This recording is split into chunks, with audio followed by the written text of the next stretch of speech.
barachuu qaba. Hizbii እውቀት ከማጣት የተነሳ ጠፍተዋል ጀሪሜት ይሬ ዳልቤኩም እቺ ነፍስ ደግሞ እውቀት ትፈልጋለች። ነፍስ ያለ እውቀት ትሆን ዘንድ መልካም አይደለችም። እቺ ነፍስ እውቀት ትፈልጋለች። አሁን ፈከኛ ኬሲክ የወጥቶ ኩዩ በርባዴ ኖ ኩኒ አክሰገዴ ዋቀዮ ትምት ጀዴ ዮ ሰገዴ ዋቀዮ ነኬስ ጅራት መልሳት አለ በእውቀት ነፍሴ ኩማ ኬቲ ኦፍ ዴቪስታት ነምኒ ገሩ ሰገዴ ዋቀዮ ኬስ እንጅራኔ በቃ ለሰኒፍ ሚትሪ ማልጀ አምባ ቻለ ሚትሪ ዋይ ትክሴ ድምጼን ያውቃሉ አለ። እኔ ማቃችኋለሁ ይከተሉኛል ጀዴ አገርቴ ያንን ምንከተለው ሰው መለየት የምንችለው በእግዚአብሔር ቃል ነው። ትክሴን ኪ የሰካሚዳ ትክሴ ልቡና ግን ደሞ ትክሴ ልቡና ባሱና ፉሬና ደሙዳ ይማንን ነው የምከተለው። ሰኒፉ ማይ አንዱ ሰገሬ ዋቀዮ ፊ አፉራ ዋቀዮቲ ሰገሬ ዋቀዮ ሆነ ኬስ እንጀራኔ አፉራ ዋቀዮ ከመንነት ይሉበት በምን በኩል ነው የሚናገረኝ? በምን በኩል ነው የሚያጽናናኝ? በምን በኩል ነው የሚመልሰኝ? ሰኒፉ ሰገሬ ዋቀዮ በራችሁ ቀምና ኢየሱስ ይዋጋርተኝ ያስተምራል። በቃ በቤተ መቅደስ ይታያል፣ ያስተምራል። መፎስ ያለበትን ይፈውሳል፣ ማብላት ያለበትን ያበላል። ከዛ እኔ የህይወት እንጀራ ነኝ እንጀራ ኢምበርሲስ መቲ ሰኒፉ ሰገሌ ዋቀዮ በረቹ አከቀሙ ከንበረሊሱን ሞ በሙላት ደግሞ እኛ ውስጥ መኖር እንዳለበት ለሚጠይቃችሁ ሁሉ ጴጥሮስ የእግዚአብሔርን ቃል በውስጣችን ማኖር እንዳለብን ጋፊ ጋር ተብሎ እንዳፉ ዴቢ አከኬኔ ደግሞ ሰገሌ ዋቀዮን ኬሳ ከጅራችሁ ቀቡ ማንኛውንም ነገር መመለስ የምንችለው በእግዚአብሔር ቃል ውስጥ ነው። ማሪፍ ሰንኬስ ወንቲ ሁንዱም ትዋንጅሩፊ ነሚ ሰገሌ ዋቀዮ በረቴ ኢሳ ኬስ ጅራቴ ምን እንደሚያወራ ያቃል፣ የት እንደሚውል ያቃል፣ ምን እንደሚመልስ ያቃል፣ ምን እንደተደረገለት ያቃል፣ ምን እንዳገኘ ያቃል። በቃ እና ሰኒፍ በረቹ ቀብና እንጂ ደግሞ ይሰበረኒ ሙ ውበቹ ይሰበረኒ ሰኒሙ ውበቹ በቃ ማሰላሰል ከዛ የተነሳ ነው ማሪፍ ፈከኛ ፋጋርታን ቢየከኛቲ ሰገሬ ዋቀዮ ሞር ከንበርሰነ ሶንታኔ አከሲታ አከስታ በቃ ደህንነት ያልተማሩ ሁሉ ማለት ነው። ሰው መማር አለበት።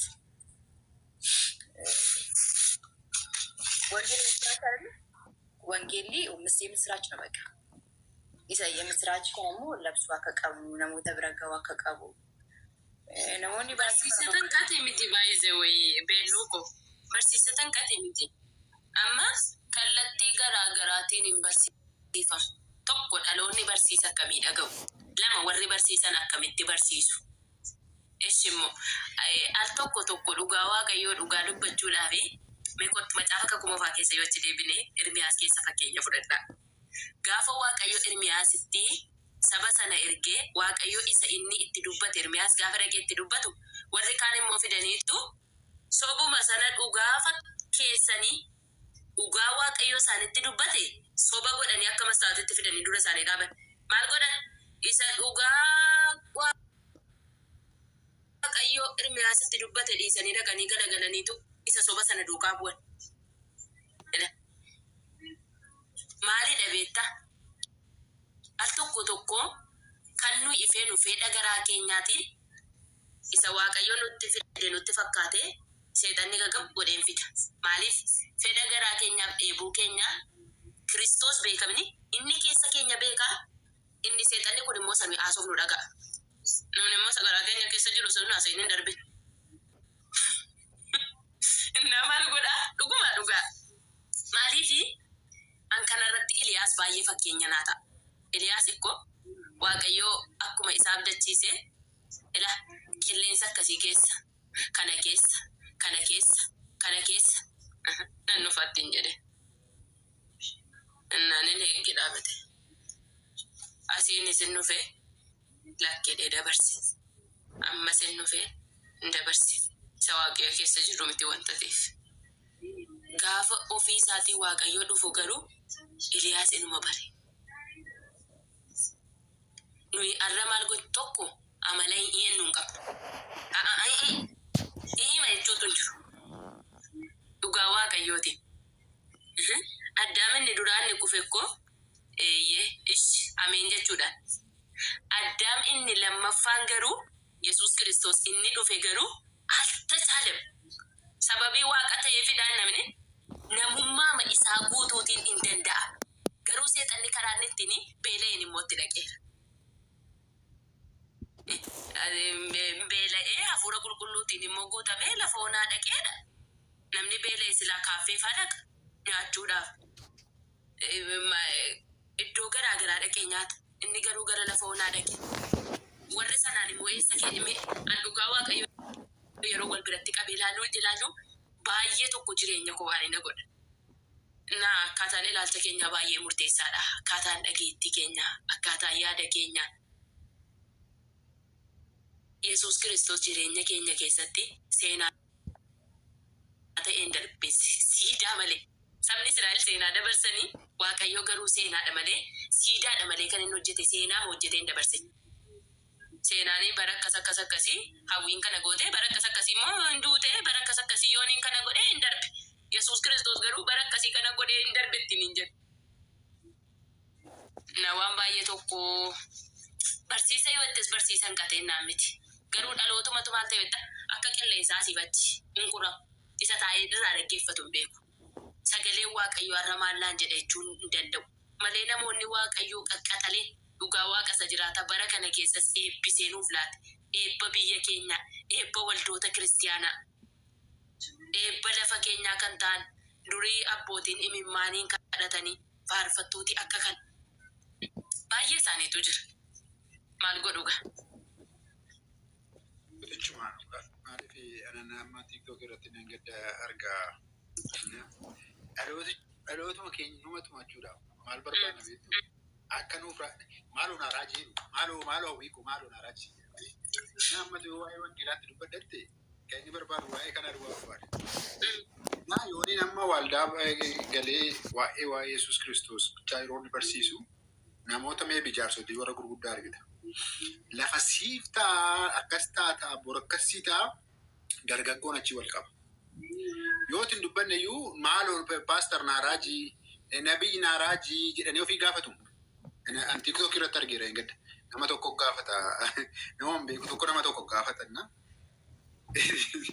Nama nubirree illee dhufa.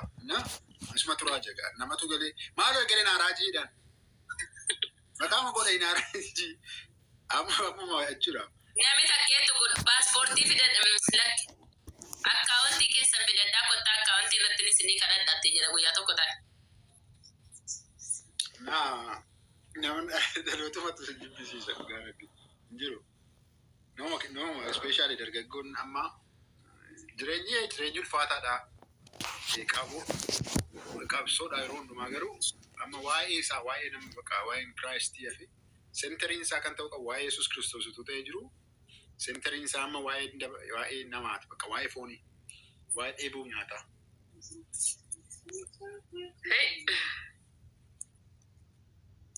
Fedhoo nagaadha miti hin dubbatu. Taayyooni kokolee. Taa'u. Kaagooyi fedhoo dubbisna irratti. Fedhoomaa dubbiseen baa yoo dubbatee rafne yoo ta'e fedhoo nagaan sifaa ta'u si dhaggeeffachaa ma jirra gidduutti yoo dubbatte illee. Giiftii iyyuu guyyaa tokko abaaraniiru. Giiftii dhiisi maal isheen bira darbiteetti du'arraa hafteetti waan ta'eef.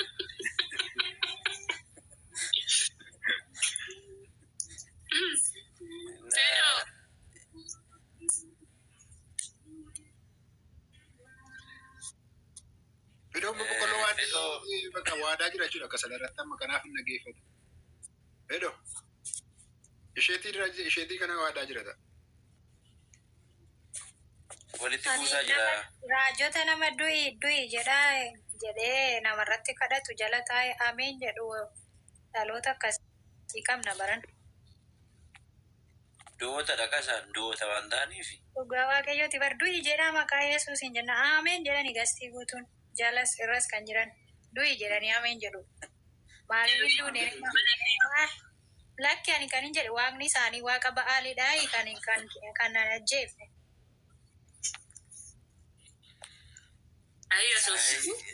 Isaanumtuu gowwoota malee kanumaan adda baafachuu danda'u turani raajota dhugaa fi raajota sobaa. Yeruma sana jechuudha. Amma irraatti na ilaalanii mee waaqni isaan waaman silaa otoo isaan nagaa ta'e yeruma sana na ajjeesa. Garuu Waaqayyo waaqa isaanii miti. Waaqa Ba'aalii waaqessu warra akkasii. Dhaloota si'anaa dhaloota du'a namaatti ameen jedhu. Dhugaa Rabbi.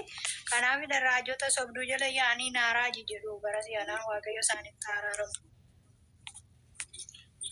Isaan ikkoo baay'ee waan keessa jiru bara isa kakuu moofaa keessa kakuu haaraan isaaniif hin dhufne warri akka kana jedhanii yeroon akkas jedhu kakuu moofaan akka sana jechuu ta'an ta'e jechuu yeroo sanatti akka kanatti raajoti sobduun hedduudha waan ta'eef hin jira ganni yeroo sana warri ta'anii ameen jedhanis inni akkas jedhus inni tajaajilchuusis inni tajaajilamus wangeelli keessa hin jiru. Baay'ee wangeela yoo gaafattan ikkoo isiniin deebisan yoo akkasii barsiisota sobdootatu cimoodha malee raajonni warra amma sobdoonni kun wangeelli raawwatee jireenya isaanii keessa hin jiru. Lakki maal akkasaa jedhanii bisayyuu yoon akka jedhanii kun irriba kaatee dhufte ijoollee irribaa kaatee dhuftedha. Lakki rafii irriba kee bitadhu wangeela maal beektaan gorsuu dhuftedha ni bara. Inni ganama sammuu kee yakkeen.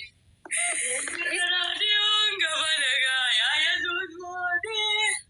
Tiktookiin hojjeta.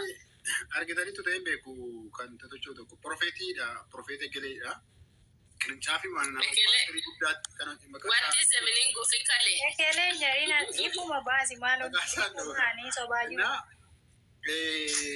Maal gaafa gaafatamu wangeelli akkas eessaa galtannaan qirincaafi akkas akkasiitiin tajaajilaaf naamanii jedhee gaafannaan gaaffii gaafatamannaa eessaa akka jedhe macaafa qulqulluurraa eessaa akka jedhannaan macaafa qulqulluurraa ani tiksiisaan beeku ani raajiidha malee paasterii ka warra wangeelaa dubbisan miti. Kunoodha kanadha jireenyi isaanii. Kutaasaa warra wangeelaa barsiisan. Akka jedhanii dhugaa Rabbi gaafsana ganama ani guyyaa 93 soomaaf kadhatarra ture. Kanaaf seexanni ganamaan dhuftee nu qorti. Waaqayyo natti dubbateera jedhetu arrabas akka bofaa godha beektaa.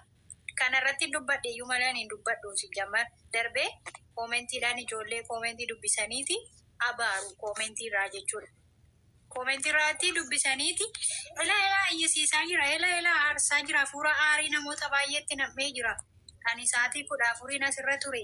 Kadhatarra turre Waaqayyo isa kam kadhatu koomentii dubbisii arrabsi jedha Waaqayyo. Wangeela keessa jira. Guyyaa 3 immoo soomee eessa jira? Warra buusii sirriitti buusaniif maqaa waamanii sirriitti itti jajjadhu yoo argiteetta ta'e jechuudha. Yoo isaan waan waggaa 3 irra beeka.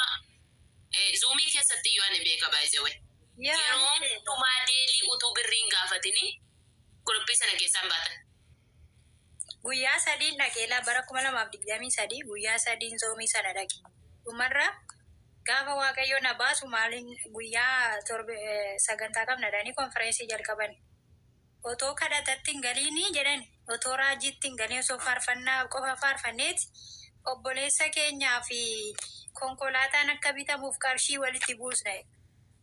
Achiin hafuunaan Yesuus kun jedhe qarshii walitti buusna Waaqayyo isin eebbisa baay'ee nutti dadhabee lafa deemaa jira jedhin jedhe nan dhaggeeffadhe naan.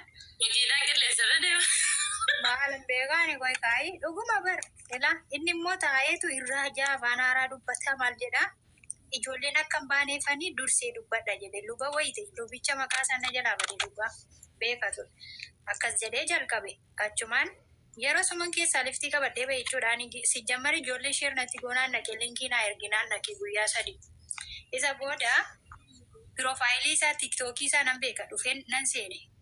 Gaafan seenu achuma keessaa ba'e jechuudha. Kanuma namicha kanaan seenee viidiyoo tokko hojjete guyyaa 6 dura hojjetee jira.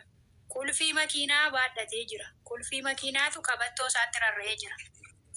Isaan immoo konkolaataa binnaaf jedhanii birrii ijoollee miskiina sassaabu ta'anii jechuudha. Achi dhufeen booniidhaan keessaan kottuu laalee makiinaa binnadhanii birrii walitti buusaa jiru miti iskiriinshaat godhetti erge booniitti. Maqaa gooftaan jette booniin hattootadha jarri kunii lammata achi hin dhaabatiin jedheen keessaa bahi jechuudha. dhugaa waaqayyo malee Garuu kursii makiinaas ta'uu dhiisuu danda'an ni mudhiitti rarra'e fakkaachuma danda'a kan namaaf haqa. Innumta amma jettu kun guyyaa tokko immoo maal godha beektaa? Wambarii tashkarkaarii sana beektamni isa binnaa isa bituuf immoo birrii 90,000dha. Jesus. Irra taa'ee irra naanna'uu fi. Warqeedha. Maaliif egaan warri biyya hambaa jiranii hin beekanii warra biyya kee dhiisime. Innaan isa kee booddee innoo maal godhaa wambarii isa tashkarkaarii sana binnaa akkasidha. Bakka yeroo hundaa sababiin taa'ee tajaajiluu fi duddi koona dhukkubee innaan eedee kaabbe innaan achumarraa akka kaane ka birrii $1 meeqadhani ka innaan